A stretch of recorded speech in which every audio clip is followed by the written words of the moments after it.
இந்த மாதத்துக்காய் ஆண்டவர் ஒரு வார்த்தையை தந்தார். நீ பயப்படாமல் பேசு, மௌனமாயிராதே, நான் உன்னுடனே கூட இருக்கிறேன். சத்தமாமேன்னு சொல்லுங்க பார்க்கலாம். ஆமே. தாவீது யுத்தத்துக்காக வந்தவன் அல்ல, சாப்பாடு கொண்டு வந்தவன்.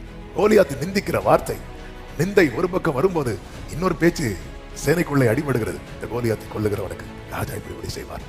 தாவீதின் சகோதரன் சொல்றான், ஏய் நீ ஏன் நிக்கிற, நீ வந்த வேலை முடிஞ்சில்ல, கிளம்ப வேண்டியதான்னு சொல்லும் போது தாவீது சொல்லுறான், நான் வந்ததற்கு ஒரு முகாந்திரம் இல்லையோ. அரண்மனைக்குள்ள இன்ஸ்ட்ருமெண்ட் வாசிக்க முந்தின அதிகாரத்துல வருவார் தாவீது சவுலுக்கு முன்னாடி. அப்போ தாவீது இந்த வார்த்தையை சொன்னாரா?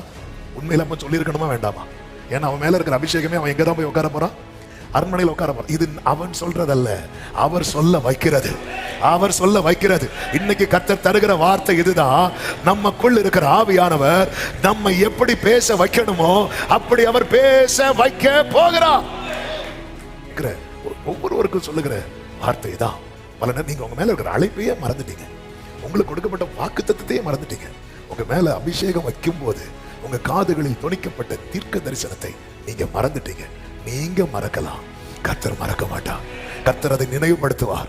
பேச முடியாத சூழ்நிலையில இத்தனை காலம் நீ இருந்திருக்கலாம். கர்த்தர் இந்த காலை வேளையில தருகிற வார்த்தை, கர்த்தர் உன்னை பேச வைக்க போகிறார். ஹalleluya.